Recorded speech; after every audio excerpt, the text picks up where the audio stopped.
போகிறோம். அப்போஸ்தலர் நடவடிக்கைகள் 3ஆம் அதிகாரம் 26ஆம் வசனம் எடுத்த எல்லாரும் அப்படியே சேர்ந்து வாசிங்க. அவர் பொல்லாங்குகளிலிருந்து விலக்கி உங்களை ஆசீர்வதிக்கும்படிக்கு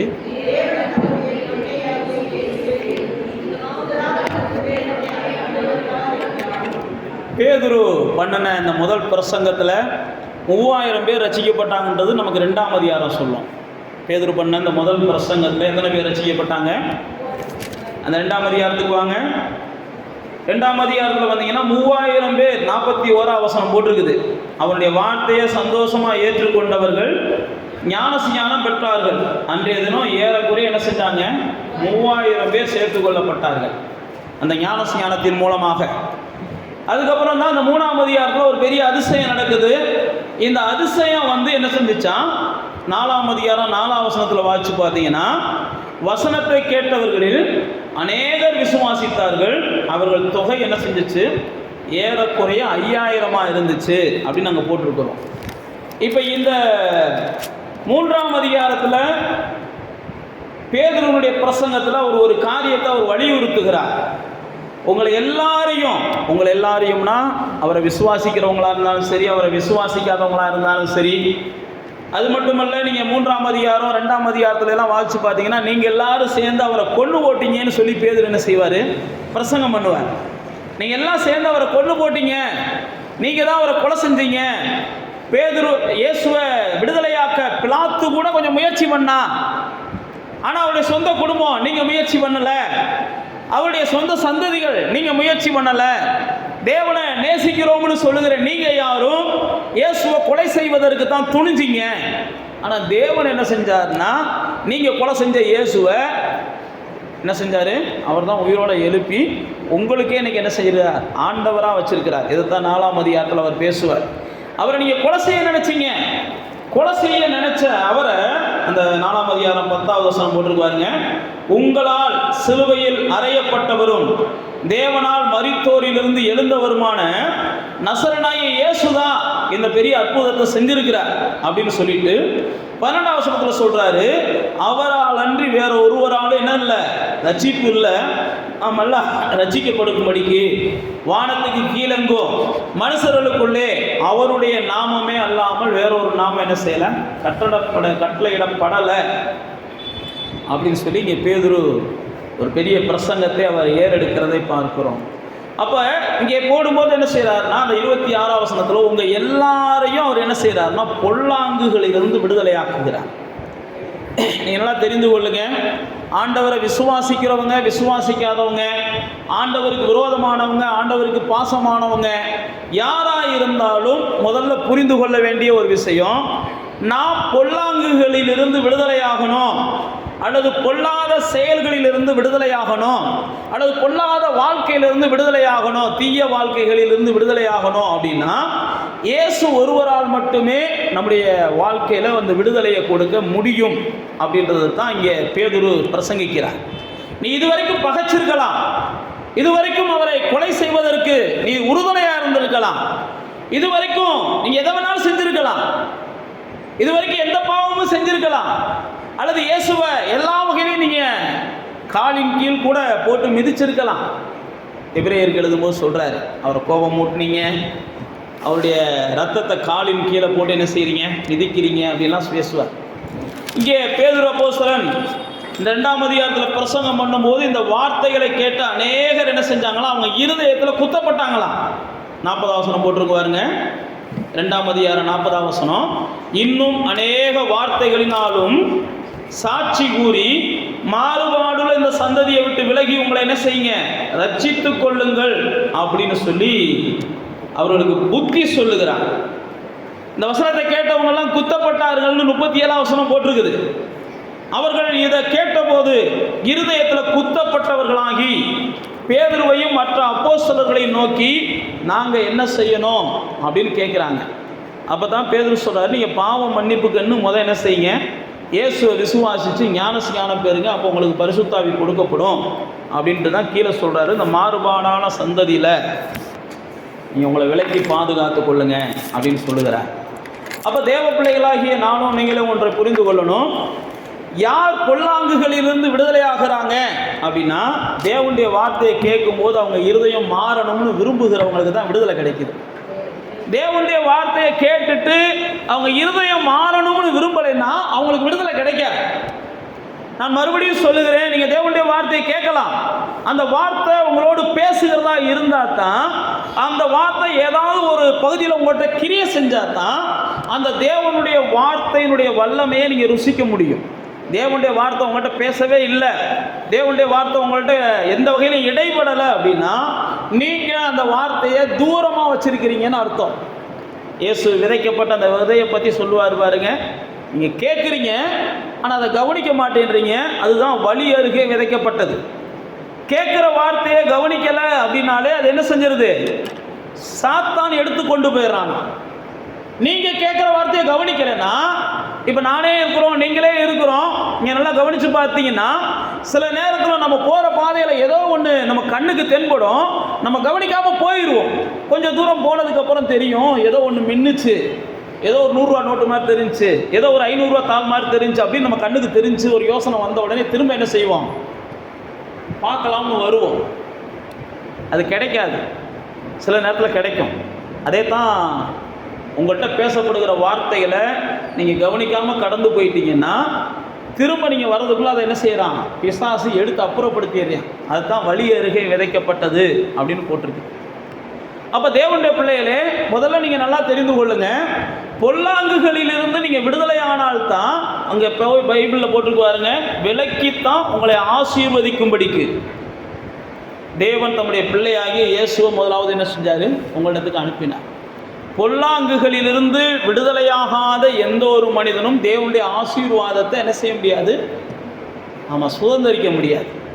தேவனுடைய ஆசீர்வாதம் எனக்கு நிறைவாய் வேணும், தேவனுடைய ஆசீர்வாதம் என் குடும்பத்துக்கு வேணும், தேவனுடைய ஆசீர்வாதம் என் பிள்ளைகளுக்கு வேணும், தேவனால் நான் ஆசீர்வதிக்கப்பட விரும்புகிறேன் அப்படின்னு சொன்னால், முதல்ல தேவனுடைய வார்த்தையை கேட்கும்போது உங்களுடைய இருதயம் என்ன செய்யணும்? பொல்லாப்பை விட்டு வெளியே வருவதற்கு, தேவன் விரும்பாத காரியங்களை விட்டு வெளியே வருவதற்கு, பாவ மன்னிப்பை பெற்றுக்கொள்வதற்கு உங்களுடைய இருதயம் வாஞ்சித்தால் மட்டுமே தேவனுடைய ஆசீர்வாதம் உங்களுக்கு சமீபமாக இருக்கும்.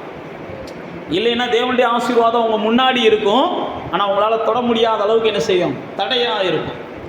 தேவனுடைய ஆசீர்வாதம் உங்களுக்கு முன்னாடி தான் இருக்கும், உங்கள் கண்ணுக்கு முன்னாடி தெரிகிறது மாதிரி இருக்கும், ஆனால் கடைசியில் ஏமாற்றம் தான் உங்களுக்கு கிடைக்கும். அதற்கு என்ன காரணம் அப்படின்னா, பைபிளில் போட்டிருக்கு, பாவம் ரெண்டுக்கும் நடுவில் நிற்கிதான். மனுஷனுக்கும் தேவனுக்கும் நடுவில் என்ன நிற்கிது? பாவம் நிற்கிது. எந்த பாவம்? முதல்ல அவன் செய்கிற பாவம்.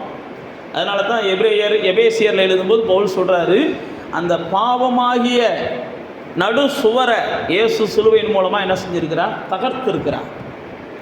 பாவமாகிய அந்த சுவரை, தேவனுக்கும் மனிதனுக்கும் நடுவே நின்ற அந்த பாவத்தை இயேசு மாற்றி இருக்கிறார். அப்போ எந்த ஒரு மனிதன் பாவ மன்னிப்பை பெற்றுக்கொள்ள வேண்டும் என்று விரும்புகிறானோ அந்த மனிதனுக்கு தேவன் என்ன செய்கிறார்னா பரிசாக ஆசீர்வாதங்களை கொடுக்கிறார். பாவ மன்னிப்பை நீங்கள் கேட்டீங்கன்னா அவர் பாவ மன்னிப்பை கொடுக்கறது மட்டுமல்ல, பரிசாக பல ஆவிக்குரிய ஆசீர்வாதங்களையும் உலகத்திற்குரிய ஆசீர்வாதங்களையும் தருகிறார். இதைத்தான் எபேசியர் 1ஆம் அதிகாரத்தில் நீங்கள் வந்தீங்கன்னா 3ஆம் வசனத்தில் ஆவியானவர் எழுதி வச்சிருக்கிறாரு. நம்ம கிறிஸ்துவின் மூலமாக நம்ம என்ன செய்கிறோம்னா அந்த உலக பிரகாரமான ஆசீர்வாதங்களையும் சுதந்திரிக்கிறோம், உன்னதத்திற்குரிய ஆசீர்வாதங்களையும் சுதந்திரிக்கிறோம்னு சொல்லி எபேசியர் புஸ்தகம் 1ஆம் அதிகாரம் 3ஆம் வசனத்தில் நம்முடைய கர்த்தராகிய இயேசு கிறிஸ்துவின் பிதாவாகிய தேவனுக்கு ஸ்தோத்திரம், அவர் கிறிஸ்துவுக்குள் உன்னதங்களிலே சகலவித ஆசீர்வாதங்களும் ஆவிக்குரிய சகலவித ஆசீர்வாதங்களினாலும் நம்மளை ஆசீர்வதித்திருக்கிறார் அப்படின்னு கீழே போட்டிருக்குது. அதுக்கு அடுத்த வசனங்களை நீங்கள் எல்லாம் குற்றமற்றவங்களாக இருக்கணுன்றதுக்காக தான் உங்களை ஆசீர்வதிக்கிறாராம். நீங்கள்லாம் கரைதிரையற்றவர்களாக இருக்கணுன்றதுக்காக தான் கர்த்தர் உங்களை ஆசீர்வதிக்கிறாராம். நீங்கள் நல்லா யோசிச்சு பாருங்க, ஒரு மனுஷனுடைய வாழ்க்கையில் ஆசீர்வாதத்தை ஆண்டவர் ஏன் கொடுக்கிறாருன்னா, அவன் திரும்ப பாவ வாழ்க்கைக்கு போயிடக்கூடாது, திரும்ப பொய் சொல்கிற இடத்துக்கு போயிடக்கூடாது, திரும்ப களவு செய்கிற இடத்துக்கு போயிடக்கூடாது, திரும்ப ஏமாற்றுகிற இடத்துக்கு அவன் போயிடக்கூடாதுன்னு சொல்லித்தான் கர்த்தர் எந்த ஒரு மனிதனுக்கும் ஆசீர்வாதமான வாழ்க்கையை பாவ மன்னிப்பை பெற்றவனுக்கு கொடுக்கிறார். ஆனால் உலகத்தில் என்ன நடக்குதுன்னா, அவன் ஏழையாக இருக்கும்போது கொஞ்சமாவது நீதியாக இருக்கிறான், அவன் கஷ்டப்படும் போது கொஞ்சமாவது கர்த்தருக்கு பயப்படுகிறான், கொஞ்சம் ஏதோ ஒரு இல்லாத பொல்லாத சூழ்நிலையில் போகும்போது மனுஷனை 4 பேர்த்தையாவது என்ன செய்கிறான், மதிக்கிறான். உலகத்தில் இருக்கிறத சொல்கிறேன், பொதுவானதாக சொல்கிறேன். உலகத்தில் மனுஷனுக்கு தேவன் ஏன் ஆசீர்வாதத்தை கொடுக்குறாருன்னா அவன் பாவம் இல்லாமல் வாழணுன்றதுக்காக கொடுக்குறார். ஆனால் இன்றைக்கி மனிதன் ஆசீர்வாதத்தை பெற்ற உடனே அவன் செய்கிற முதல் காரியமே எந்த பாவத்தையாவது செய்யலாட்டி இவனுக்கு தூக்கம் வர மாட்டேங்குது. நான் சொல்கிறது ஆசீர்வதிக்கப்பட்ட தேவ பிள்ளைகளை சொல்கிறேன். குறிப்பாக உலகத்தின் மனிதர்கள் 2வது நம்ம பேசணும். உலகத்தின் மனிதர்களை நம்ம 2வது பேசணும். ஆசீர்வதிக்கப்பட்ட தேவ பிள்ளைகளை பார்த்தீங்கன்னா அவங்க தான் என்ன செய்கிறாங்கன்னா இன்னைக்கு பொய் சொல்கிறதுக்கு துணிகிறாங்க. ஆசீர்வதிக்கப்பட்ட தேவ பிள்ளைகள் தான் களவு செய்கிறதுக்கு துணிகிறாங்க, யாரையாவது ஏமாத்துறதுக்கு துணிகிறாங்க.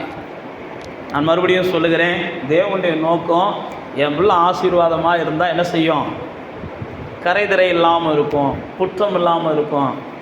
ஏனென்றால் நம்ம எல்லாருக்குமே தெரியும், நீதிமொழிகளில் ஒரு பரிசுத்தவான் ஜெபம் பண்ணுவான். 30ஆம் அதிகாரத்துக்கு வாங்க. நீதிமொழிகளில் ஒரு பரிசுத்தவான் ஜெபம் பண்ணுவான். ஆண்டவரே, நான் பரிசுத்தவான், நான் ஒரு நீதிமான், நான் தொடர்ந்து இந்த பூமியில் பரிசுத்தவானாக வாழணும், நீதிமானாக வாழணும், எனக்கு உதவி செய்யுங்கப்பா அப்படின்னு சொல்லி அவர் ஒரு ஜெபம் பண்ணுவார். 30ஆம் அதிகாரத்துக்கு வாங்க. 30ஆம் அதிகாரத்துக்கு வந்தோடனே அவர் ஒரு ஜெபம் பண்ணும்போது அங்கே ஆவியானவர் போட்டிருக்கிறார் பாருங்க. 2 மனு 7ஆம் வசனத்தில் சொல்கிறார், 2 மனுவை நான் உங்கள்கிட்ட கேட்குறேன், நான் மறிக்கும் பரியந்தோ நீ எனக்கு என்ன செய்யுங்க, அதை மறுக்காமல் தாங்க. மாயையும் பொய் வசனிப்பையும் எனக்கு தூரப்படுத்துங்க, தரித்திரத்தையும் ஐஸ்வர்யத்தையும் எனக்கு கொடுக்காதீங்க. பரிபூர்ணம் அடைஞ்சு நான் மறுதளித்து கர்த்தர் யாருன்னு சொல்லுவேனா. நல்லா தெரிஞ்சுக்கோங்க, ஆசீர்வாதம் ஆண்டவர் ஏன் கொடுக்கிறார் அப்படின்னா கர்த்தரிடத்தில் நீங்கள் இன்னும் கிட்டி சேருவதற்கு கொடுக்கிறார். ஆசீர்வாதம் ஏன் கர்த்தர் கொடுக்கிறார்னா நீங்கள் அநேகருக்கு கர்த்தரை போல உதவுவீர்கள் என்று எண்ணி கர்த்தர் உங்களை ஆசீர்வதிக்கிறார். ஆனால் அந்த பரிசுத்தவான் சொல்றாரு பாருங்க, நான் பரிபூர்ணம் அடைஞ்சா கர்த்தர் எனக்கு எனத்துக்கு கர்த்தர் யார்? சில நேரத்தில் நம்முடைய ஆசீர்வாதங்கள் ஏன் தடைபடுகிறது அப்படின்னா, ஆசீர்வாதம் வந்தால் ஆண்டவர் தேவையில்லை அப்படின்ற எண்ணத்துக்கு நீங்கள் வந்துடக்கூடாதுன்றதுக்காக சில நேரத்தில் சில ஆசீர்வாதங்களை கர்த்தர் உங்கள் வாழ்க்கையில் பெருக விட மாட்டேன்றார். அவருக்கு உங்களுக்கு கொடுக்குற ஆசீர்வாதத்தை காட்டிலும் உங்களுடைய ஆத்தும மீட்பு அவருக்கு ரொம்ப அவசியம். நீங்கள் ஆசீர்வாதமாக இருக்கணுமா, ஆத்மாவில் உயிர் வாழ வேணுமா அப்படின்னு ஆண்டவர்கிட்ட கேட்டால் ஆண்டவர் என்ன சொல்லுவார், நீ ஆத்மாவில் உயிர் வாழணும், உன் ஆத்மா சாகக்கூடாது. ஏனென்றால் வேதம் சொல்லுகிறது, பாவம் செய்கிற ஆத்மா என்ன செய்யுமா, சாகுமா. ஆண்டவர் ஒரு மனுஷனை எப்போ ஆசீர்வதிக்கிறார்னா, இவனை ஆசீர்வதிச்சா இவன் பாவம் செய்ய மாட்டான்னு தெரிஞ்சுன்னா அவனை ஆசீர்வதிக்கிறார். இவனை உயர்த்தினா இவன் பாவம் செய்ய மாட்டான்னு தெரிஞ்சுன்னா அவனை உயர்த்துகிறார். இவனுக்கு எல்லா குறைவுகளையும் நிறைவாக்குனா இவன் உண்மைக்கே உண்மையா இருப்பான், உத்தமமா இருப்பான் அப்படின்னா கர்த்தர் என்ன செய்கிறார், அவனுக்கு எதையும் செய்கிறார். இந்த பரிசுத்தவான் தான் சொல்றான், நான் பரிபூர்ணமானா ஆண்டவரே நான் உண்மை விட்டுருவேன், அதனால எனக்கு பரிபூர்ணம் வேண்டாம்ப்பான்றான்.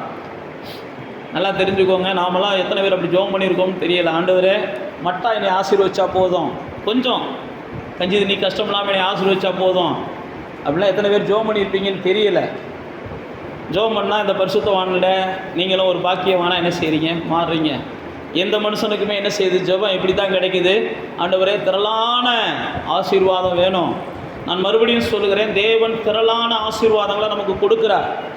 அவரை பொறுத்தளவுக்கு இந்த பூமியில் யார் தான் ஆசீர்வாதமாக இருக்கணும் அப்படின்னா, யார் பாவம் மன்னிப்பு போகிறானோ அவன் தான் ஆசீர்வாதமாக இருக்கணும். அதான் கர்த்தருடைய விருப்பம். பாவம் மன்னிக்கப்பட்டவனுக்கு தான் என்ன செய்யணும், பாக்கியமான வாழ்க்கையை கர்த்தர் தர விரும்புகிறார். பாவம் மன்னிக்கப்பட்டவனுக்கு தான் பணத்தையும் புகழையும் கர்த்தர் கொடுக்க விரும்புகிறார்.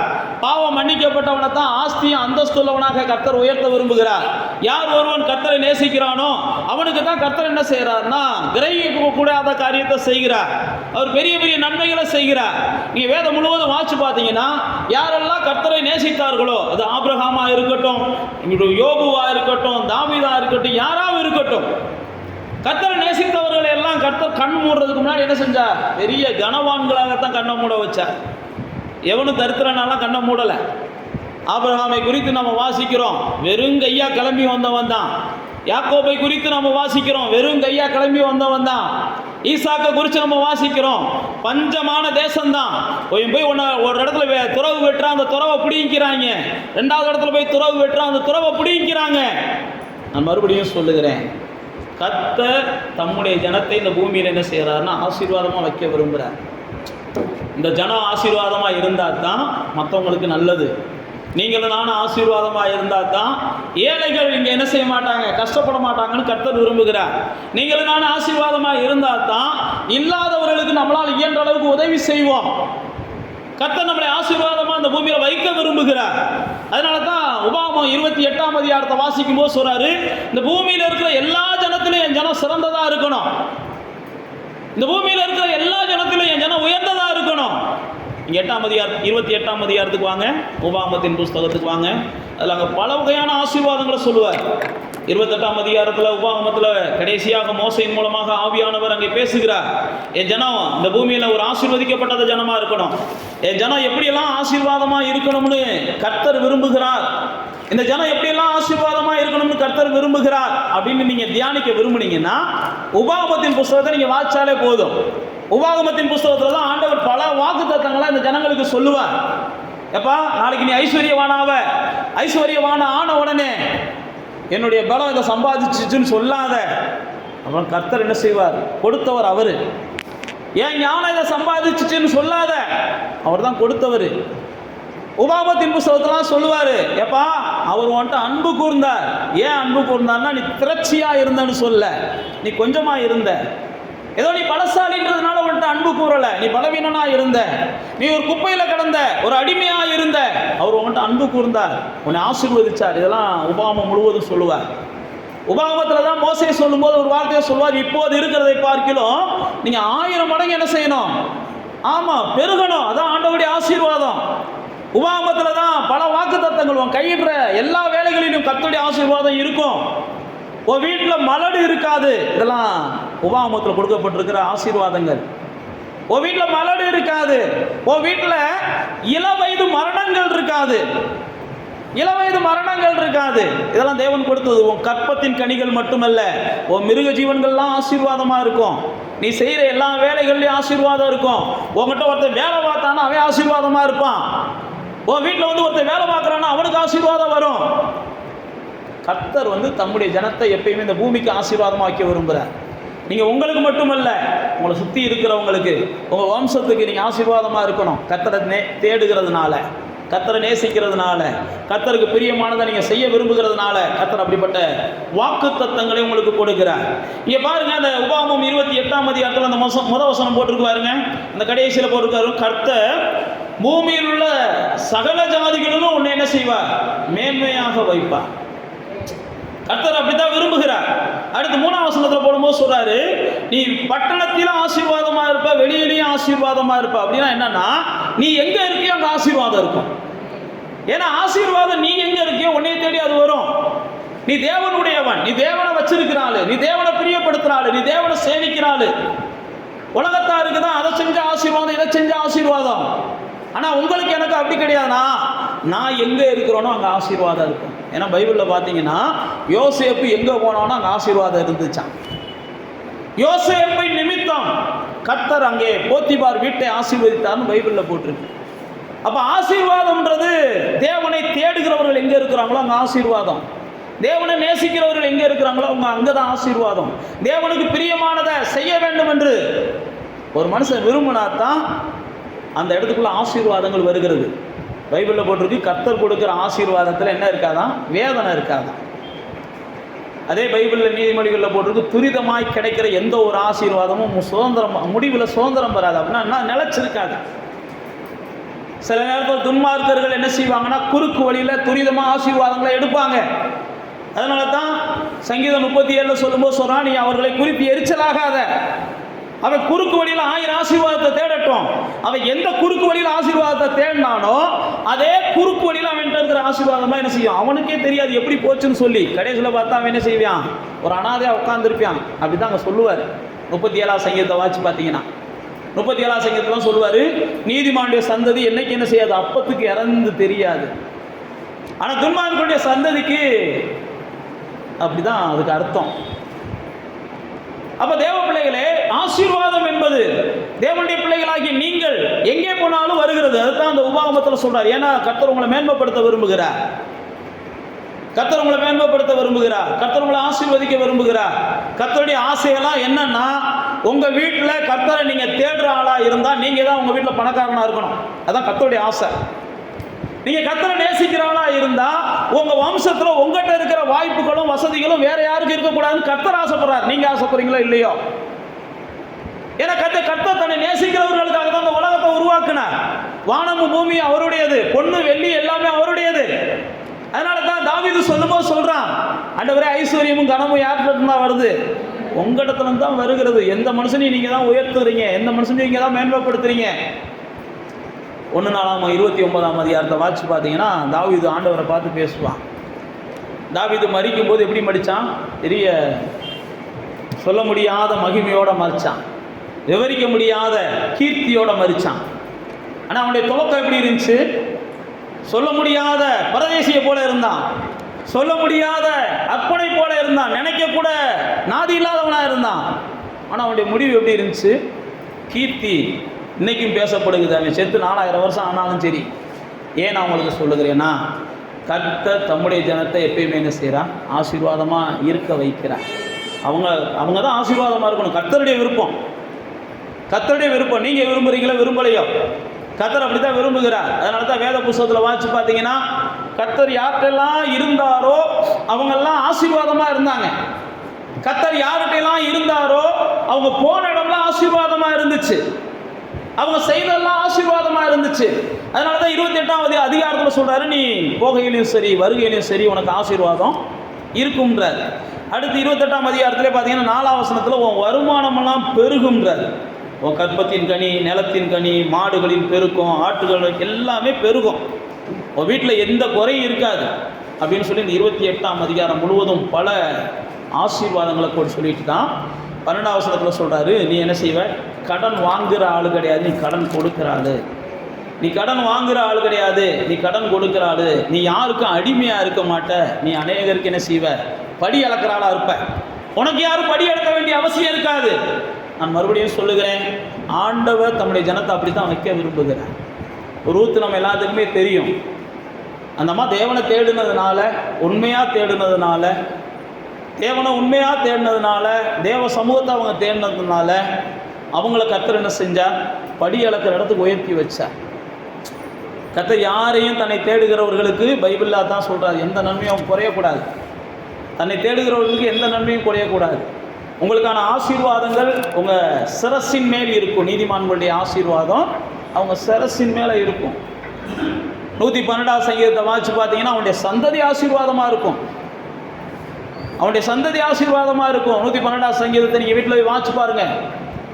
ஏன் நான் உங்களுக்கு சொல்லுகிறேன் அப்படின்னா, உங்களை பொல்லாங்குகளில் இருந்து விடுதலையாக்கி உங்களை அந்த பூமிக்கு ஆசீர்வாதமாக வைக்கணுன்றதுக்காகத்தான் ஆண்டவர் பிரித்தெடுத்திருக்கிறார். நீங்கள் மனம் திரும்புதலான வாழ்க்கை, பாவ மன்னிப்பு, இனிமேல் நான் தேவனை பிரியப்படுத்த விரும்புகிறேன், தேவனுக்கு நேசமாக இருக்க விரும்புகிறேன், தேவனை அண்டி நான் வாழ விரும்புகிறேன்னு யார் வந்தாலும், நீங்கள் யோபுவை எடுத்துக்கிட்டிங்கன்னா பொல்லாப்புக்கு தன்னை விலக்குகிறவன் அப்படின்னு ஆவியானவர் எழுதி வச்சிருக்கிறார். யோபுவுக்கு வாங்க, பொல்லாப்புக்கு தன்னை விலக்குகிறவன் அப்படின்னு ஆவியானவர் யோபுவை குறித்து எழுதி வச்சிருக்கிறார். அதனால தான் அவனுடைய ஆசீர்வாதங்கள் அளவற்றதாக இருந்துச்சு அப்படின்ற சூழ்நிலையிலையும் ஆவியானவர் அவனை குறித்து எழுதி வச்சிருக்கிறார். பொல்லாப்புக்கு தன்னை விலக்குகிறவன் முதல்ல போட்டிருக்காருங்க. முதல் வசனமே அந்த மனுஷன் இருந்தான். அந்த மனுஷன் எப்படிப்பட்டவன்? உத்தமன், சன்மார்க்கன், பொல்லாப்புக்கு தன்னை விலக்குகிறவனாக இருந்தான்.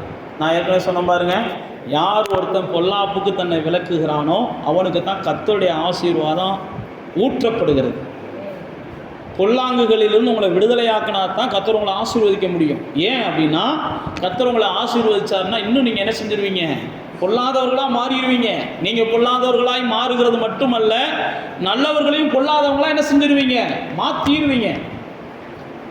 ஒருத்தனையும் நல்லவனாக இருக்க விட மாட்டீங்க. அதனால தான் இங்கே போட்டிருக்கு, பொல்லாப்புக்கு யார் தன்னை விலக்கி கொள்ள விரும்புகிறானோ அவனுக்கு தான் கர்த்தர் என்ன செய்கிறார்னா ஆசீர்வதிக்க விரும்புகிறார். அப்போ நீங்களும் நானும் ஆசீர்வாதமாக இருக்கணும். அதில் எந்த கர்த்தருக்கு என்ன கிடையாது, எந்த தடையும் கிடையாது. ஆபிரகாம் அழைக்கும் போது அதான் சொல்கிறேன், நீ ஆசீர்வாதமாக இருப்ப, நான் உன்னை ஆசீர்வதிக்கிறவங்கள நான் என்ன செய்வேன்? ஆசீர்வதிப்பேன். உன்னை சபிக்கிறவங்கள நான் சபிப்பேன். இதெல்லாம் ஆபிரகாம்கிட்ட சொல்கிறார். யாக்கோபிட்ட சொல்கிறார், எப்பா நீ போகிற இடமெல்லாம் நான் உன் கூட இருந்து நான் உன்னை ஆசீர்வதிப்பேன், போகிற இடமெல்லாம் நான் உன் கூட இருப்பேன், நான் நீ செய்கிறதெல்லாம் ஆசீர்வதிப்பேன். நீங்கள் யாக்கோபை குறித்து வாசிச்சு பார்த்தீங்கன்னா அவங்க மாமனார் வீட்டில் போய் அவர் உட்கார்ந்ததுக்கு அப்புறம் தான் அவங்க மாமனாருக்கே பெருக்கம் வந்துச்சான். இவர் போய் உட்கார்ந்ததுக்கப்புறம் தான் மாமனாருக்கே ஆசீர்வாதம் வந்துச்சான். நான் மறுபடியும் சொல்லுகிறேன், தேவ பிள்ளைகளாகிய நாம் எந்த வீட்டுக்குள்ளே நுழைஞ்சாலும் அல்லது தேவ பிள்ளைகளாகிய நாம் எந்த காரியத்தை செய்ய நினைச்சாலும் அதில் ஒரு பெரிய ஆசீர்வாதம் இருக்கிறத நம்மளை சுற்றியில் இருக்கிற மனிதர்கள் பார்ப்பான். லாபான் சொல்லுவான், நீ வந்ததுக்கப்புறம் தான்ப்பா எனக்கு ஆசீர்வாதம், நீ வந்ததுக்கப்புறம் தான்ப்பா எனக்கு ஒரு பெருக்கம், நீ வந்ததுக்கப்புறம் தான்ப்பா. அப்போ தேவ பிள்ளைகளே, நீங்கள் நல்லா தெரிந்து கொள்ளுங்க, கர்த்தருடைய ஆசீர்வாதத்தை விரும்புகிற நாம் பொல்லாப்புகளிலிருந்து வெளியில் வந்துட்டு, வேதத்தில் போட்டிருக்கு, ஆபிரகாம் தன் பிள்ளைகளை ஆசீர்வதித்தான். ஆபிரகாம் ஈசாக்கு ஆசீர்வதிப்பார். ஆபிரகாம் அவனுடைய இஸ்மவேலை ஆசீர்வதிப்பார். அப்ப கர்த்தருடைய ஆசீர்வாதத்தை பெற விரும்புகிற நாம் பெற்றோருடைய ஆசீர்வாதத்தையும் பெறணும். அதனால தான் ஈசாக்கு தான் பிள்ளைகளை கூப்பிட்டு என்ன செஞ்சான்? ஆசீர்வதிக்க விரும்பினான். யாக்கோபுக்கு ஆசை, என்ன ஆசை? தான் பெற்றோருடைய ஆசீர்வாதம் வேணும். நல்லா தெரிஞ்சுக்கோங்க, பெற்றோருடைய ஆசீர்வாதத்தை விரும்புகிறவர்களுக்கு தேவனுடைய ஆசீர்வாதம் நிச்சயமாக என்ன செய்து கிடைக்குது. அதனால தான் பெற்றோர் ஆசீர்வதிச்சதுக்கு அப்புறம் தான் யாக்கோபோடு கூட தேவன் இடைபட ஆரம்பிக்கிறார். அது வரைக்கும் யாக்கோப்ட தேவன் பேசலை. அதுக்கப்புறம் தான் யாக்கோப் தேவனே பேச ஆரம்பிக்கிறார். பெற்றோரை அவமதிக்கிற யாருக்கும் தேவனுடைய ஆசீர்வாதம் கொஞ்சம் தூரமாக இருக்கும். அதை நீங்கள் புரிஞ்சுக்கோங்க. நீதிமொழிகள்லாம் வாசித்து பார்த்தீங்கன்னா அப்படிப்பட்டவங்க கண்ணை காக்கா புடுங்கட்டும்ன்ற அளவுக்குலாம் வார்த்தைகள் இருக்கிறது. தாயை அடிக்கிறவங்க அல்லது தாய் மேலே பெற்றோர் மேலே வார்த்தைகளை கேட்காதவங்களை குறிச்செல்லாம் பல வகையான தீமைகள் நிகழும்னு சொல்லி நீதிமொழிகளில் பல வசனங்கள் இருக்குது. நான் மறுபடியும் சொல்லுகிறேன், பெற்றோரை ஆதரிக்க வேண்டிய கடமை நம்ம எல்லாருக்கும் இருக்குது. பெற்றோரை ஆதரிக்க நாம் தவறும் போது ஆண்டவருடைய ஆசீர்வாதமும் நமக்கு என்ன செய்யுது? வருவதற்கு தவறுகிறது. யாக்கோபு பாருங்க, தன்னுடைய தகப்பன் எப்படியாவது ஆசீர்வாதத்தை வாங்கணும். தன் தகப்பன் தன்னை பற்றி ஒரு 4 ஆசீர்வாதமான வார்த்தைகளை பேசணும். யாக்கோபு தகப்பன் போய் எழுதி வாங்கலாம் போகலை. நாமெல்லாம் அப்படி தான் போகிறோம். தகப்பன் போய் நம்ம என்ன செய்யணும்? பாஸ்டர் ஆசீர்வாதத்தை வாங்க சொல்லியிருக்கிறார். இருக்கிறத போய் என்ன செய்வோம்? பிரித்து கொடுப்பா எழுதி அப்படின்னு கேட்குறது ஆசீர்வாதம் இல்லை. உங்கள் தகப்பனும் உங்கள் தாயும் உங்களை நல்ல வார்த்தையை சொல்லி வாழ்த்தினாலே மீதியை கர்த்தர் பார்த்துக்கிறார். உங்கள் தகப்பனும் தாயும் உங்களுக்கு நல்ல வார்த்தை சொல்லி வாழ்த்தினாலே போதும். அடுத்து வேதத்தில் போட்டிருக்கு, இவன் நம்ம யோசேப்பு போன இடத்துலையும் சரி. அடுத்து பார்த்தீங்கன்னா நான் சொன்ன பாருங்கள், யாக்கோபு மாமனார்கிட்ட ஆசீர்வாதம் வாங்கினார்.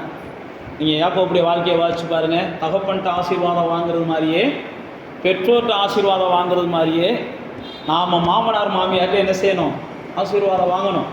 ரெபேக்கால அவங்க சகோதரன் கோடியாக என்ன செய்யட்டும்? பெருகட்டும்னு ஆசீர்வதிச்சாங்க. கர்த்தருடைய ஆசீர்வாதம்லாம் நாம் நினைக்கிறோம் வானத்துலேருந்து பொத்துரு விழுகுண்டு. அப்படிலாம் விழுகாது. உங்கள் பெற்றவங்க உங்களை ஆசீர்வதிக்கணும்.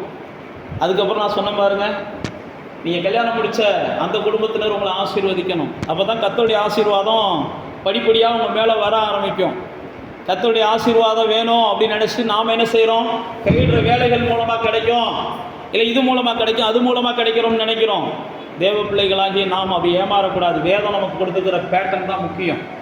வேதம் நமக்கு என்ன வழிமுறைகளை கொடுத்துட்டு தான் நம்ம பார்க்கணும். அப்போ கர்த்தருடைய ஆசீர்வாதம் நம்ம வாழ்க்கையில் வேணும் அப்படின்னா நாம் என்ன செய்யணும்? மற்றவர்கள், அதாவது குறிப்பாக நம்ம பெற்றவர்கள் ஆசீர்வதிக்கணும். ரெண்டாவது நான் சொன்ன மாதிரி நான் புகுந்த வீட்டில் உள்ளவங்க மாமனார் மாமியார் நம்மளை என்ன செய்யணும்? ஆசீர்வதிக்கணும். இதெல்லாம் வேதத்தில் நம்ம உங்களுக்கு பல உதாரணங்களை சொல்லலாம். அப்போ நீங்களும் நானும் ஆசீர்வாதமாக இருக்க வேண்டும் என்று கர்த்தர் விரும்புகிறார். அப்போ ஆசீர்வாதமாக இருக்கணும் அப்படின்னா நான் உங்களுக்கு சொன்னபடி இப்படிப்பட்ட ஆசீர்வாதங்களை நாம் விரும்ப வேண்டும். அடுத்து நீங்களும் நானும் ஆசீர்வாதமாக இருக்கணும் அப்படின்னா நமக்கு கிடைக்கிறத ஞானமாக பயன்படுத்தணும். நல்லா தெரிந்து கொள்ளுங்க, ஞானமாக பயன்படுத்தாதவங்கள்ட்ட ஆசீர்வாதம் தங்காது. இருக்கிற ஆசீர்வாதமும் எடுத்துக்கொள்ளப்படும். இயேசு சொல்லும்போது ஒரு ஓமையை சொல்கிறார். உள்ளவனுக்கு என்ன செய்யும்? இன்னும் கொடுக்கப்படும். அவன்கிட்ட இருக்கிறதும் என்ன செய்யப்படும்? எடுத்துக்கொள்ளப்படும். அப்படின்னா என்ன? ஞானமாய் செயல்படாதவர்களை கர்த்தர் ஆசீர்வதிப்பதற்கு கொஞ்சம் தாமதிப்பார். உங்களுக்கு ஞானம் வரணும். கர்த்தருடைய ஆசீர்வாதத்தை என்றைக்குமே கர்த்தர் என்ன செய்ய மாட்டார்னா மதியினர்கள் கையில் கொடுக்க மாட்டார். மதியினர்கள் கையில் எந்த பொறுப்பையும் கொடுக்கக்கூடாதுன்னு நீதிமொழிகளில் பல வசனங்கள் இருக்குது. மதியினர்கிட்ட போய் எந்த பொருளையும் கொடுக்கக்கூடாது, எந்த பொறுப்பையும் கொடுக்கக்கூடாதான். ஒருத்தர் மதியினன்னு தெரிஞ்சிருச்சா, பைபிள் அப்படி தான் போட்டிருக்கோம். அவனுக்கு புத்தி கூட சொல்லாதன்றலாம் போட்டிருக்காரு. மதியினனோட வழக்காடாதான்னு போட்டிருக்கிறார். அப்படின்னா என்ன அர்த்தம்னா, உங்களுக்கு ஆசீர்வாதம் வேணும்னா நீங்கள் என்ன செய்யணும்? ஞானம் உள்ளவங்களாம் வாழணும். உங்களுக்கு கிடைக்கிறத நீங்கள் எப்படி திட்டம் போடுறீங்கன்னு பார்க்குறேன். அதனால தான் இயேசு சொல்லும்போது சொன்னார், இந்த உலகத்தின் பிள்ளைகள் கூட தங்களுக்கு திட்டம் போட தெரியுது, ஆனால் என்னுடைய பிள்ளைகளுக்கு திட்டம் போட தெரியாமல் இருக்காங்களேன்னு இயேசு ஒரு ஓமையை சொல்கிறார். ஒருத்தன் என்ன செய்கிறான்னா, கையங்களவுமாக களவாடித்தனத்தை செய்யும் போது பிடிக்கப்படுகிறான். இயேசு சொன்ன ஓமை தான். அப்போ பிடிக்கப்பட்ட உடனே கணக்கு கேட்குறான். கணக்கு கேட்ட உடனே அந்த மனுஷன் யோசிக்கிறான், ஆகா நம்முடைய களவாணித்தனம் வெளிப்பட்டுருச்சு, இப்போ நம்ம கணக்கு கொடுத்தோம்னா மாட்டிக்கிடுவோம். அதனால் யார் யாரெல்லாம் நம்மகிட்ட கடன் வாங்கி எஜமானனுக்கு கொடுக்க வேண்டியிருக்கோ அவங்ககிட்ட எல்லாம் போய் சொல்லி, எப்பா நீ என்ன செய், இவ்வளோ கொடுத்தல, இவ்வளோன்னு எனக்கு எழுதி கொடுத்தா போதும், இவ்வளோன்னு எழுதி கொடுத்தா போதும்.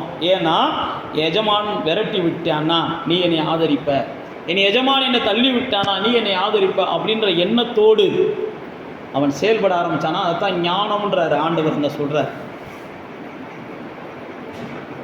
எறும்புகிட்ட போய் நீ என்ன செய், ஞானத்தை புத்தியை கற்றுக்கொள் அப்படின்னு ஆவியானவர் அங்கே எழுதி வச்சிருக்கிறார்.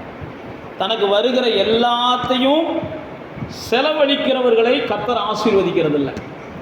தனக்கு வருகிற எல்லாத்தையும் ஞானமாக செலவழிக்கிறவங்களை கர்த்தர் ஆசீர்வதிக்கிறார். தனக்கு வர்ற எல்லாத்தையும் கண்ணை மூடிக்கிட்டு செலவழிக்கிறவர்களுக்கு கர்த்தருடைய ஆசீர்வாதம் தங்காது. அப்படிப்பட்டவர்களை கர்த்தர் ஆசீர்வதிக்கிறதற்கும் தயங்குவார். தனக்கு கிடைக்கிற எந்த ஒரு காரியத்தையும் பாருங்க, யோசேப்பு ஒரு தேசத்தில் பஞ்சம் வருது. ஒரு தேசத்தில் பஞ்சம் வந்த உடனே அந்த தேசத்தினுடைய பஞ்சத்தை எப்படி கையாள்வது என்று ராஜாவுக்கு யார் புத்திமதி சொல்றா? யோசேப்பு புத்திமதி சொல்லுவார். ஆண்டவர் ஒரு வெளிச்சத்தை கொடுக்கிறார், ராஜாவுக்கு ஒரு கனவை கொடுக்கிறார். எப்பா இந்த மாதிரி சூழலை அப்படின்னு உடனே அந்த கனவுக்கான அர்த்தத்தை யாரும் சொல்லலை. உடனே யோசேப்பு சொல்லுகிறார், அந்த கனவுக்கான அர்த்தம் என்னன்னா, உனக்கு பரிபூரணம் வரும் ஒரு 7 ஆண்டுகள். அந்த பரிபூர்ணமான 7 ஆண்டுகளில் நீ சேர்த்து வைக்கணும். ஏன்னா பஞ்சமான 7 ஆண்டுகள் என்ன செய்ய போகுது, அடுத்து வரப்போகுது. அதுதான் எறும்புட்ட ஆண்டவர் சொல்கிறார், கோடை காலத்தில் நீ சேர்த்து வச்சா தான் குளிர் காலத்தில் என்ன செய்ய முடியும்.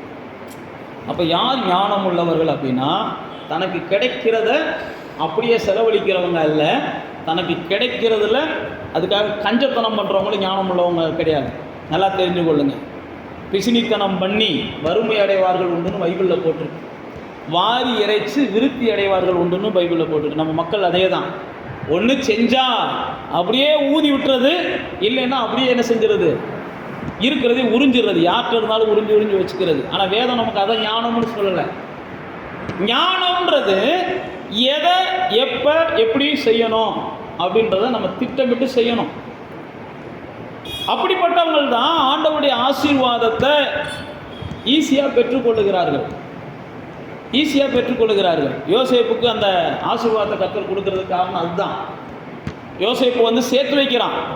சேர்த்து வச்ச உடனே பஞ்ச காலம் வருகிறது.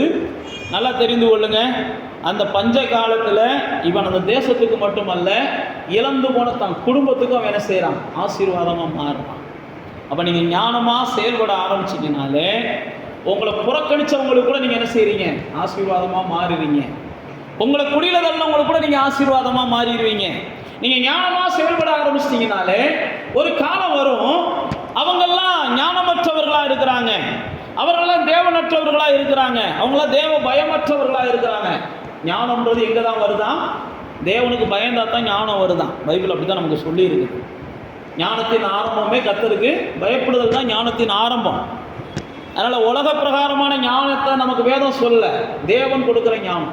தேவன் கொடுக்குற ஞானம் எப்படிப்பட்டது அப்படின்னா பைபிளில் இருக்குது, அது பரத்திலிருந்து வருகிறது. அந்த ஞானத்தை குறித்து நீங்கள் யாக்கோபிட்ட வாசிச்சுக்கலாம். தேவன் கொடுக்குற ஞானம் அது இணக்கமானதாக இருக்குமா. தேவன் உங்களுக்கு ஞானத்தை கொடுத்துட்டாருன்னா நீங்கள் யார்ட்டையும் கொஞ்சம் சமாதானமாக போகிறதுக்கு உங்களால் முடியும். இல்லை பாஸ்டர் யார்ட்டையும் என்னால் சமாதானமாக போக முடியலை அப்படின்னா இன்னும் நீங்கள் தேவ ஞானத்தை என்ன செய்யலை, பெறலைன்னு அர்த்தம். அதை யாக்கோபிட்ட நீங்கள் வாசித்து பார்த்தீங்கன்னா அது சுத்தமாக இருக்கும், அது இணக்கமாக இருக்கும், அதுதான் பரலோகத்திலேருந்து வர ஞானம், உலகத்திலேருந்து வர ஞானம் வேற. அப்போ தேவ பிள்ளைகளே, தேவன் கொடுக்குற ஞானத்தை நாம் எப்படி கையாளுகிறோம்? நான் ஏற்கனவே உங்களுக்கு சொன்னேன், நீங்கள் தேவனோடு சரியான உறவு இருக்கணும். அப்போ தான் உங்களுக்கு ஆசீர்வாதத்துக்கு வழி கிடைக்கும். ரெண்டாவது, உங்கள் உறவுகள், தாயையும் தகப்பனையும் பகைக்கக்கூடாது, மாமனாரையும் மாமியாரையும் பகைக்கக்கூடாது. நம்ம எந்த காரணத்தை கொண்டு இவங்க 2 பேர்த்தையும் நம்ம பகைக்கக்கூடாது. மற்றவங்களாம் ரெண்டாவது. ஏன்னா இங்கே நம்முடைய மாம்சம் மனைவி, இங்கே நம்முடைய மாம்சம் கணவன். பைபிள் நமக்கு அப்படி தான் சொல்லியிருக்கு. இவங்க 2 பேரும் ஒன்றாக இருக்கிறாங்க. இவங்க பெற்றவங்க நமக்கு பெற்றவங்க, இவங்க பெற்றவங்க நமக்கு பெற்றவங்க. அதனால் இவங்ககிட்டதும் நம்ம சாபத்தை வாங்கக்கூடாது, இவங்ககிட்டதும் நம்ம சாபத்தை வாங்கக்கூடாது. சில நேரத்தில் இவங்ககிட்டருந்து நம்ம சாபத்தை வாங்குறது இல்லை, ஆனால் இவங்ககிட்ட சில நேரத்தில் வாங்கிடுறோம். அதெல்லாம் நம்ம தவிர்க்கணும். தேவ பிள்ளைகள் எந்த காரணத்தை கொண்டும் நல்லா தெரிந்து கொள்ளுங்க, உலகத்தாரை போல இருந்துடக்கூடாது. அப்போ ரெண்டாவது இது உறவுகளை நீங்கள் என்ன செய்யணும்? தேவனுடைய ஆசீர்வாதம். தேவன் நான் ஏற்கனவே சொன்னேன் பாருங்க, உங்களை பொல்லாங்குகளிலிருந்து விடுதலை ஆக்குனதே, பாவத்திலிருந்து விடுதலை ஆக்குனதே, உங்களை புதிய மனிதனாக கொண்டு வந்ததே, இந்த பூமிக்கு நீங்கள் ஆசீர்வாதமாக மாறணுன்றதுக்காக தான் கொண்டு வந்திருக்கிறேன். நீங்கள் இந்த பூமிக்கு ஆசீர்வாதமாக மாறணும் அப்படின்னா உங்களுடைய பாதைகள் எல்லாம் தேவனுக்கு முன்பாக செம்மையாக இருக்கணும். தேவனுக்கு முன்பாக செம்மையாக இருந்தால் மட்டுமே தேவனுடைய ஆசீர்வாதத்தை தேவன் நம்பி உங்களுக்கு கொடுக்குறார். அதுக்கப்புறம் நான் சொன்னபடி உங்களுடைய பாதைகள் எல்லாம் உங்கள் வீட்டுக்குள்ளே என்ன செய்யணும்? ஏற்றதாக இருக்கணும். தனக்குத்தானே பிரிந்திருக்கிற எந்த குடும்பமும் என்ன செய்யாதான், பைபிள் தான் போட்டிருக்கு, அது ஆசீர்வாதம் பெறாது. அது அந்த குடும்பங்கள்லாம் முன்னேற்றத்தை பார்க்காது. அதனால் குடும்பங்களில் நீங்கள் பெருசாக ஒன்றும் சாதிக்கலைனாலும் இதையாவது சாதிக்க பாருங்கள். அதுதான் உங்களுக்கு சொன்னேன். வாரத்தில் ஒரு நாள் ஆகிடும் நான் என்ன செய்கிறேன், எங்கள் அப்பாவை கவனிக்க விரும்புகிறேன், எங்கள் அம்மாவை கவனிக்க விரும்புகிறேன், அல்லது சண்டை போடாமல் இருக்க விரும்புகிறேன், மாமனாரை கவனிக்க விரும்புகிறேன், மாமியாரை கவனிக்க விரும்புகிறேன், நான் சண்டை போடாமல் இருக்க விரும்புகிறேன். அதெல்லாம் கர்த்தருடைய ஆசீர்வாதத்தை நீங்கள் பெற்றுக்கொள்வதற்கான எளிய வழிகள். கர்த்தருடைய ஆசீர்வாதம்ன்றது நான் தான் சொன்ன பாருங்கள், பலகடிகளை திறந்து விழுகும்னு நீங்கள் நம்புறீங்க, அது மேலே இருந்தெல்லாம் விழுகாது. உங்களுடைய செயல்கள் தான் கர்த்தர் என்ன செய்கிறார்? ஆசீர்வதிக்கிறார். என்ன செய்கிறீங்களோ அதுதான் கர்த்தர் ஆசீர்வதிக்கிறார். மூணாவது நான் உங்களுக்கு சொன்னேன், கர்த்தருடைய ஆசீர்வாதம் என்பது ஞானத்தின் மூலமாக உங்கள்கிட்ட பெறுகிறது. ஆண்டவர் சொல்றாரு, பிரயோஜனமற்றவன், இவனுக்கு ஞானமாகவே செய்ய தெரியல, இவன் ஞானமாகவே செய்ய தெரியல. ஒருத்தர் 5 வாங்கிட்டு போனால் ஒரு 5 திரும்ப கொண்டு வர்றான், 10 கொண்டு வர்றான். ஒருத்தர் 2 வாங்கிட்டு போனால் ஒருத்தர் 4 கொண்டு வர்றான். இவன் பாரு போய் புதைச்சி வச்சுட்டு என்னென்னமோ காரணத்தை சொல்றான், என்னென்னமோ சாக்கு போக்க சொல்றான். யானை வருதுன்றியா, பூனை வருதுன்றியா. நீங்கள் நீதிமொழிகளில் வாசிச்சு பார்த்தீங்கன்னா சோம்பேறி சொல்லுகிற சாக்கு போக்குகள் அப்படி இருக்கும் அப்படின்னு நீதிமொழிகள் சொல்லுது. சோம்பேறிகளுடைய சாக்கு போக்கு அப்படி இருக்குமா? அதனால தான் நீதிமொழிகளில் நீங்கள் வாசிக்கும் போது ஒருவன் தான் வேலையில் ஜாக்கிரதையாக இருந்தான்னா அவன் நீசனுக்கு முன்பாக அல்ல, அவன் ராஜாக்களுக்கு முன்பாக என்ன செய்வான்? நிற்கிறவனா மாறுவான். அப்போ நீங்களும் நானும் தேவ ஞானத்தை என்ன செய்யணும்? வெளிப்படுத்தணும். ஆசீர்வாதம் பெருகுவதற்கு, தேவனுடைய ஆசீர்வாதம் நம்மளை பெருகுவதற்கு. 4வது ஒரு காரியத்தை நான் உங்களுக்கு சொல்லி முடிக்க ஆசைப்படுகிறேன். தேவனுடைய ஆசீர்வாதம் உங்கள் வாழ்க்கையில் பெருகணும் அப்படின்னா நீங்கள் தேவனுக்காக என்ன செய்யணும்? கொடுக்கணும். தேவனுடைய ஆசீர்வாதம் எங்கே பெருகிறது அப்படின்னா யார் கொடுக்குறாங்களோ அவங்க வீட்டில் தான் பெருகிறது. பைபிளில் பார்த்தீங்கன்னா விற்கிறவனுடைய தலையின் மேலே என்ன செய்யுமா? ஆசீர்வாதம் தங்குமா. என்றைக்குமே கொடுக்கணுன்ற எண்ணம் இல்லை அப்படின்னா தேவனும் அப்படிப்பட்டவங்களுக்கு கொடுக்கவே மாட்டார். உங்களுக்குள்ள கொடுக்கணுன்ற எண்ணமே இல்லைன்னு வைங்களேன், யாருக்காவது நான் கொடுக்கணும், தேவனுக்காக நான் கொடுக்கணும், யாருக்காவது நான் உதவணும், யாருக்காவது நான் ஏதாவது ஒரு வகையில் கொடுக்கணும் அப்படின்ற உங்களுக்கு எண்ணம் இல்லைன்னா தேவன் உங்களுக்கு கொடுக்கலாம் மாட்டார். இந்த ஆளுக்கு கொடுக்கறது வேஸ்ட்ன்றார். அப்போ நீங்கள் பெற்றுக்கொள்ளணும்னு விரும்புனீங்கன்னா நீங்கள் என்ன செய்யணும்? இயேசு தான் சொல்கிறார், கொடுங்கள் அப்பொழுது உங்களுக்கு என்ன செய்யும்? கொடுக்கப்படும், அமுக்கி குலுக்கி சரிந்து விழத்தக்கதாக அப்படின்னு ஆவியானவர் எழுதி வச்சிருக்கிறார். அப்போ உங்களுக்கு தேவனுடைய ஆசீர்வாதம் நம்ம வேணும்னு நினைக்கிறோம். அதனால தான் பவுல் அப்போஸ்தலன் சொல்லும்போது சொல்றாரு, உற்சாகமாக கொடுக்கிறவனிடத்துல கர்த்தர் என்ன செய்கிறார்? பிரியமா இருக்கிறார். நீங்கள் விதைக்கிறது அறுவடைக்கு சமம். நீங்கள் விதைச்சா தான் அறுக்க முடியும்ன்றாரு. நீங்கள் விதைக்காமலே நான் அறுக்கணும்னு நினச்சிங்கன்னா கண்டிப்பாக நீங்கள் ஏமாந்து போவீங்கன்றார் பவுல் அப்போஸ்தலன் தன்னுடைய கொரிந்திய நிருபத்துக்கு எழுதும்போது சொல்கிறாரு, சிறுக விதைச்சேன்னா சிறுக அறுப்ப.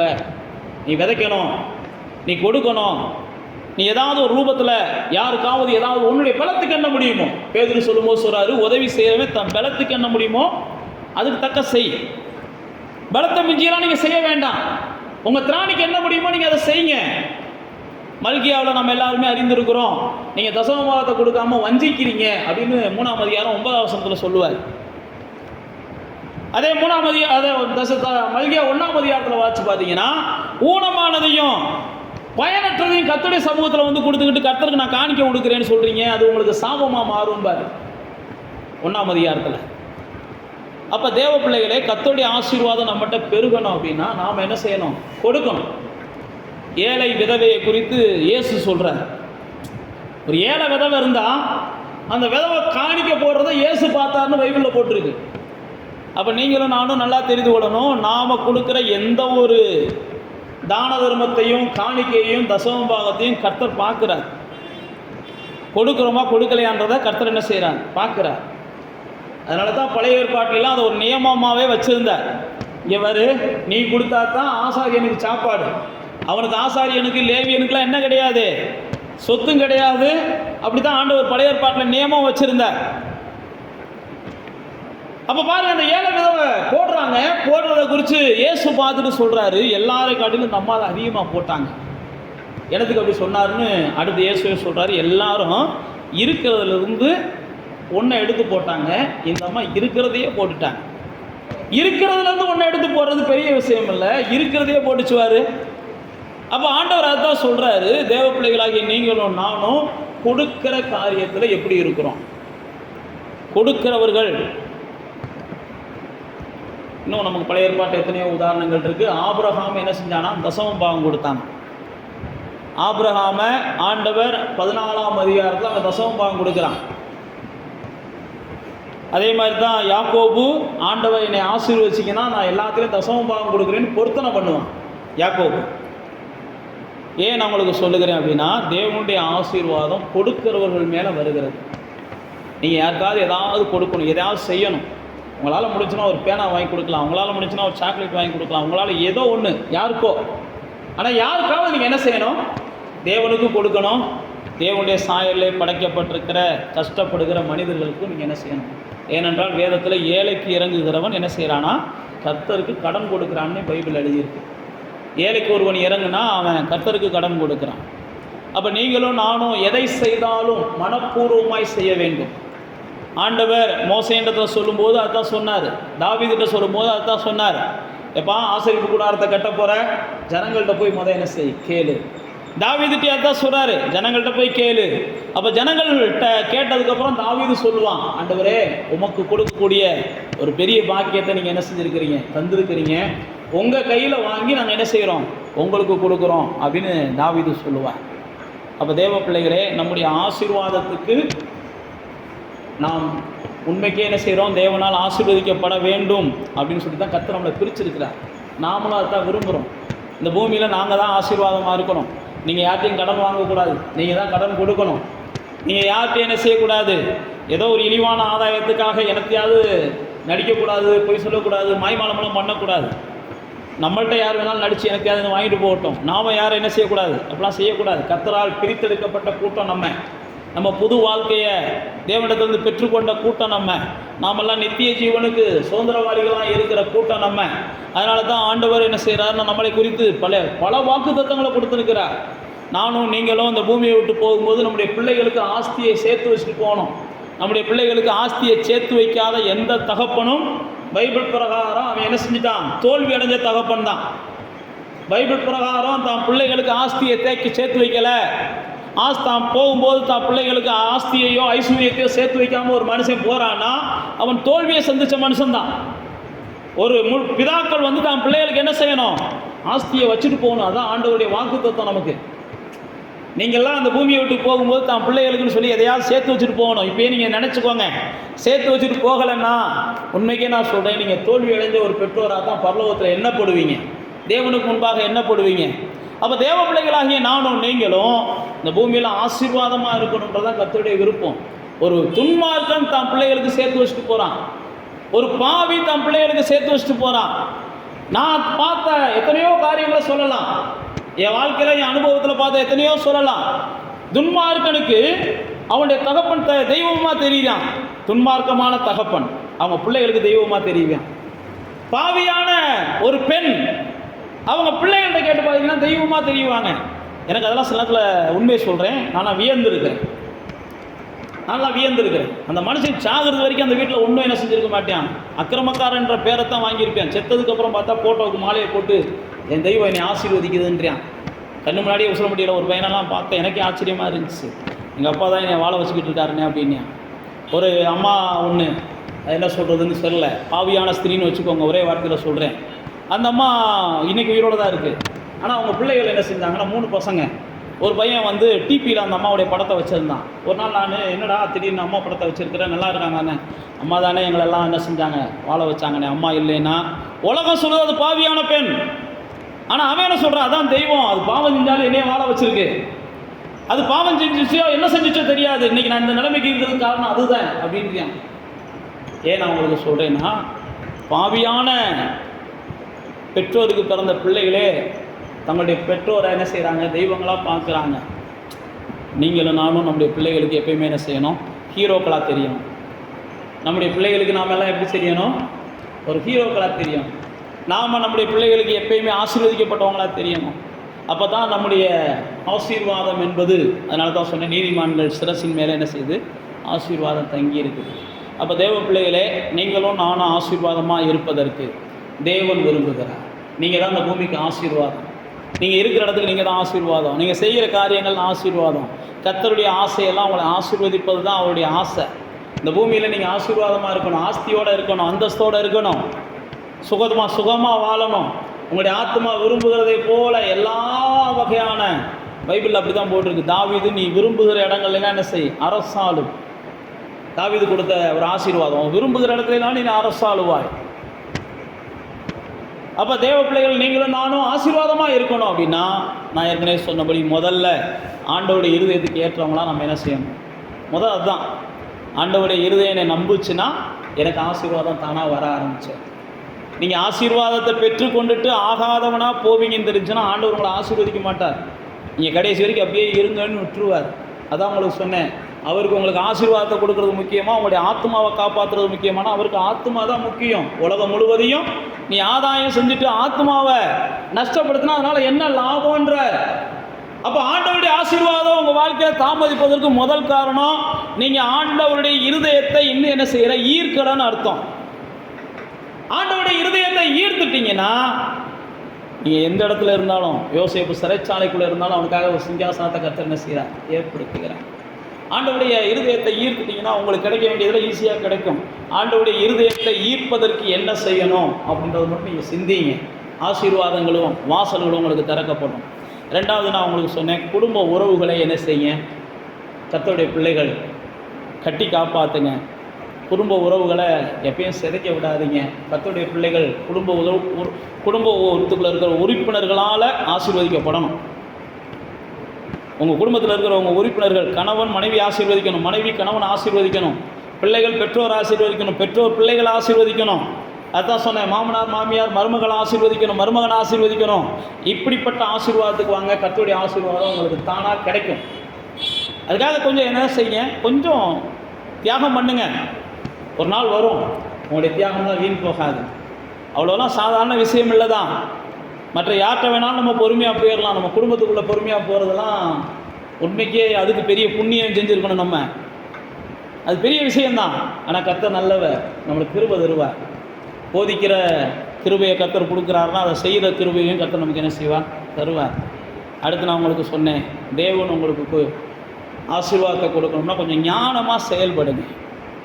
எதையுமே ஞானமாக செய்யுங்க. கிடைக்கிறத கொஞ்சம் சேமித்து பழகுங்க. உங்களுடைய செயல்களில் ஞானம் இருக்கட்டும், உங்களுடைய பேச்சுக்களில் ஞானம் இருக்கட்டும். ஞானத்தை வெளிப்படுத்துங்க. ஞானம் உள்ளவர்கள் தான், பைபிளில் போட்டிருக்கு, பலம் உள்ளவர்களை காட்டிலும் ஞானம் உள்ளவர்கள் தான் பெரியவர்கள்னு போட்டிருக்கு. யுத்த ஆயுதங்களை காட்டிலும் ஒரு ஞானம் உள்ளவன் தான் சிறந்தவன். இப்படிலாம் பைபிளில் நிறைய இடத்துல போட்டிருக்குது. அதனால் ஞானத்தை என்ன செய்யுங்க, தேவனிடத்துலேருந்து பெற்றுக்கொள்ளுங்க. அடுத்து நாலாவது உங்களுக்கு சொன்னேன், உங்களால் முடிஞ்ச அளவுக்கு தேவனுக்கு கொடுங்க, ஏழை எளியவங்களுக்கு கொடுங்க. உங்களால் முடிஞ்ச அளவுக்கு செய்யுங்க. கடன் வாங்கி செய்யக்கூடாது, திராணிக்கு மேலே செய்யக்கூடாது. பைபிள் நமக்கு அப்படி தான் போட்டிருக்கு. ஆனால் செய்ய வேண்டியதை நம்ம என்ன செய்யணும். அப்போ தான் நம்முடைய ஆசீர்வாதங்கள் பெருகும். ஆண்டவர் நமக்கு உதவி செய்வார். அப்படியே கண்களை மூடி அப்படியே தேவ சமூகத்துக்கு வாங்க. ஐஸ்வர்யமும் கனமும் இடத்துலேருந்து தான் வருகிறது. எங்களை ஆசீர்வதிங்கப்பா. ஏன்னா நம்மளை ஆசீர்வதிக்கும்படி தான் தேவன் பிரித்தெடுத்திருக்கிறார். இந்த பொல்லாப்பான உலகத்தில் பொல்லாதவர்கள் ஆசீர்வாதமாக இருக்கிறத தேவன் விரும்பலை. துன்மார்க்கனுடைய ஆஸ்தியெல்லாம் நீதிமானுக்கு வரணும், அதான் கர்த்தருடைய ஆசையே. துன்மார்க்கன் ஆசீர்வாதமாக இருக்கிறதெல்லாம் கர்த்தர் பார்க்கும்போது உண்மைக்கே வருத்தப்படுகிறார். நீதிமான்கள் தேவ பிள்ளைகள் கஷ்டப்படுவதை கர்த்தர் பார்க்கும்போதும் உண்மைக்கே கர்த்தர் வருத்தப்படுகிறார். நீங்களும் நானும் கஷ்டப்படுவதை கர்த்தர் விரும்புகிறது இல்லை. வறுமையில் இருப்பதை கர்த்தர் விரும்புகிறது இல்லை. கடனில் இருப்பதை கர்த்தர் விரும்புகிறது இல்லை. நீங்களும் நானும் பொருளாதாரத்துக்காக போராடுகிறதெல்லாம் கர்த்தர் விரும்புகிறது இல்லை. அவர் நம்முடைய இருதயத்தை பார்க்குறார். எந்த அளவுக்கு உன்னை ஆசீர்வதித்தாலும் இவனுடைய இருதயம் தீமை செய்வதற்கு துணியாது. இவனுடைய இருதயம் பாவத்தின் மேலே நாட்டம் கொள்ளாது. எவ்வளவு ஆசீர்வாதம் வந்தாலும் எனக்கு தேவன் தான் முதன்மை என்று நிற்பான் அப்படின்னு தெரிஞ்சுன்னா கர்த்தர் அவனை ஆசீர்வதிக்கிறார். என்னென்றால் நீங்கள் தானியேலை வாட்சி பார்த்தீங்கன்னா இதெல்லாம் வெளிப்படுத்தினா ராஜா உனக்கு இதை கொடுப்பார் அதை கொடுப்பாருன்றாங்க. ஆனால் தானியேல் சொல்கிறான் அதெல்லாம் எனக்கு தேவையில்லைப்பா, எனக்கு கர்த்தர் இருக்கார் போதும்ன்றான். அதே மாதிரி தான் ஆபிரகாம் சோதோம் ராஜா சொல்கிறாரு உனக்கு எதை தரேன் அதை தரேன்றாரு. சேச்சா எது எனக்கு வேண்டாம், என்னை கர்த்தர் ஆசீர்வதிச்சா போதும்ன்றான் ஆபிரகாம். அதெல்லாம் பைபிளில் போட்டிருக்குது, அதெல்லாம் பைபிளில் போட்டிருக்குது. அதனால் நான் உங்களுக்கு சொல்லுகிறேன், எல்லாத்தையும் காட்டிலும் கர்த்தரை விரும்புங்க. எவ்வளவு ஆசீர்வாதம் வந்தாலும் பொல்லாத நடக்கைகளின் மூலமாக, பொல்லாத செயல்கள் மூலமாக, குறுக்கு வழி மூலமாக என்னத்தையோ ஒன்று செஞ்சு சில நன்மைகள் கிடைக்குதுன்றதுக்காக நம்ம எதையாவது செஞ்சோம்னா அதான் சொன்னோம் பாருங்க, அது வேதனை தரக்கூடியதாக மாறிடும். கர்த்தர் தருகிற ஆசீர்வாதத்தில் தான் சந்தோஷம் இருக்குது. கர்த்தர் தருகிற ஆசீர்வாதத்தில் தான் மேன்மை இருக்குது. அதனால் கர்த்தருடைய இருதயத்திற்கு ஏற்றவைகளை செய்வதற்கு ஆசீர்வாதத்தை விரும்புகிற நீங்கள் உங்களை ஒப்புக்கொடுங்க. உங்களுடைய உறவுகளை சரியாக கையாளுங்க. உங்களுடைய உறவுகள் உங்களை சவிக்காத அளவுக்கு பாருங்கள். உங்களுடைய குடும்பத்தில் இருக்கிற யார்ட்டையும் சாபத்தை வாங்காதீங்க. உங்கள் குடும்பத்தில் இருக்கிற யார்ட்டையும் சாபத்தை வாங்காதீங்க. நான் மறுபடியும் சொல்கிறேன், நீங்கள் குடும்பத்தில் இருக்கிறவங்கள்ட்ட வாங்குகிற சாபம் தான் உங்களுடைய ஆசீர்வாதத்தை தடுக்குது. நீங்கள் சாபத்தை வாங்கக்கூடாதுன்னு ஒரு முடிவுக்கு வாங்க. குடும்பத்துக்குள்ளே ஒருவரை ஒருவர் சபிக்காதீங்க, ஒருவரை ஒருவர் சபிக்காதீங்க. அது உங்களுடைய தேவன் உங்களுக்கு தர வேண்டிய ஆசீர்வாதத்தை தடுக்குது. மூன்றாவது, கொஞ்சம் ஞானமாக நடந்து கொள்ளுங்க. உங்களுக்கு கிடைக்கிற வாய்ப்புகளை ஞானமாக பயன்படுத்துங்க. உங்களுக்கு கிடைக்கிற பொருளாதாரத்தை ஞானமாக பயன்படுத்துங்க. உங்களுக்கு கிடைக்கிற நாட்களை ஞானமாக பயன்படுத்துங்க. சோம்பலுக்கு இடம் கொடுக்காதீங்க, சோம்பலுக்கு இடம் கொடுக்காதீங்க. சோம்பேறியினுடைய எந்த ஒரு காரியத்திலையும் கர்த்தர் விருப்பப்படுகிறதே இல்லை. பைபிள் அப்படி தான் போட்டிருக்கு, சோம்பேறியினுடைய ஆசை அவனை கொல்லும்னு போட்டிருக்குது. சோம்பலுக்கு இடம் கொடுக்காதீங்க. சாக்கு போக்கு எந்தையாவது சொல்லிக்கிட்டே இருக்காதீங்க. முடிஞ்ச அளவுக்கு பைபிளில் போட்டிருக்கு, சுறுசுறுப்புள்ளவனுடைய கைகள் செல்வத்தை பெருக்கும்னு போட்டிருக்குது. சோம்பலுக்கு எதிர்ப்பதமானது சுறுசுறுப்பு. எதையாவது ஒன்று செய்வதற்கு நீங்கள் தேவனிடத்தில் ஆலோசனை கேளுங்க. எதையாவது ஒன்று செஞ்சுக்கிட்டே இருங்க. நேரம் போகலைன்றதுக்காக உங்களுடைய நேரத்தை ஆகாத போகாத வழிகளில் செலவழிக்காதீங்க. நாலாவது உங்களுக்கு சொன்னேன், உங்களால் முடிஞ்ச அளவுக்கு முதல்ல தேவனுக்கு கொடுக்க பழகுங்க. ரெண்டாவது நீங்கள் மனுஷனுக்கு கொடுங்க. தேவனுக்கு கொடுத்துட்டு தான் நம்ம மனுஷனுக்கு கொடுக்கணும். தேவனுக்கு கொடுக்குறத நுப்பாட்டிட்டு நம்ம மனுஷனுக்கு கொடுக்கணும்னு நினச்சோம்னா அது நம்ம தேவனுடைய பிரமாணத்தை மீறுறதாக மாறும். சிலர் அப்படி செய்கிறாங்க, எனக்கு தெரிஞ்சே சிலர் எனக்கு தெரிஞ்சே செய்கிறாங்க. தேவனுக்கு கொடுப்பதை காட்டிலும் முதல்ல மனுஷனுக்கு கொடுப்போம், தேவனுடைய ஊழியத்துக்கு கொடுப்பதை காட்டிலும் தான தர்மங்களை பண்ணுவோம் அப்படின்லாம் சிலர் நினைக்கிறாங்க. அதெல்லாம் தவறான வழிமுறைகள். தான தர்மம் பண்ணுறது புண்ணியம் சேர்க்கிறதுன்னு சொல்லி சிலர் செய்கிறாங்க. நான் சொல்கிறது தேவ பிள்ளைகளை தான் சொல்கிறேன். அதெல்லாம் தவறான வழிமுறைகள். தேவனுடையதை தேவனுக்கும், ராயனுடையதை ராயனுக்கும், அப்படி தான் இயேசு சொல்கிறார். அதனால் முதல்ல தேவனுக்கு செய்யுங்க, அதுக்கப்புறம் உங்களால் முடிஞ்சதை மனுஷனுக்கு செய்யுங்க. ஆனால் கண்டிப்பாக உங்களுக்கான ஆசீர்வாதங்களை கற்றுத் தருவார். எப்படி யோபு ஆசீர்வாதமாக வாழ்ந்தாரோ, எல்லா வகையான சீமானோடு அதை செல்வ சிறப்போடு வாழ்ந்தாரோ, அதே போல் நீங்களும் இந்த பூமியில் ஆசீர்வாதமாக இருப்பீங்க. அதுக்கு தான் உங்களை ஆண்டவர் தெரிந்து கொண்டு இருக்கிறார். நிச்சயமாக ஆசீர்வாதமாக இருக்க கர்த்தர் அனுக்கிரகம் செய்வார். பிதாவே, நாங்கள் தியானித்த இந்த தியானத்தின்படி எங்களை பொல்லாப்புகளிலிருந்து விலக்கி ஆசீர்வதிக்கும்படிக்கு தான் இயேசு இந்த பூமிக்கு வந்தார். அதனால் பொல்லாப்புலேருந்து விடுதலையான நாங்கள் ஆசீர்வாதமாக இந்த பூமியில் இருக்கணும். இந்த உலகத்தில் இருக்கிற அக்கிரமக்காரர்களை காட்டிலும் நாங்கள் ஆசீர்வாதமாக இருக்கணும். இந்த உலகத்தில் இருக்கிற விக்கிரக ஆராதனைக்காரர்களை காட்டிலும் நாங்கள் ஆசீர்வாதமாக இருக்கணும். இந்த உலகத்தில் இருக்கிற அசுத்தாவி பிடித்த மனிதர்களை காட்டிலும் நாங்கள் ஆசீர்வாதமாக இருக்கணும். இந்த உலகத்தில் இருக்கிற எல்லா வகையான ஆண்டவரே பொல்லாத மனிதர்களை காட்டிலும் இந்த பூமியில் நாங்கள் ஆசீர்வாதமாக எல்லா சிறப்போடும், எல்லா மேன்மையோடும், எல்லா ஆஸ்தியோடும், எல்லா வகையான அனுகிரகத்தோடும் நாங்கள் வாழணும் அப்படின்னு நீங்கள் விரும்புகிறீங்க. அதுக்கேற்ற மாற்றி எங்களுடைய பாதையை மாற்றுங்க, நாங்கள் ஒப்பு கொடுக்குறோம். எங்களுடைய பாதை மாறட்டும் என்று நாங்கள் ஒப்பு கொடுக்குறோம். உங்களுடைய நல்ல ஆவியானவர் எங்களுக்கு துணை செய்வீராக என்று நாங்கள் ஒப்பு கொடுக்குறோம். எல்லா துதி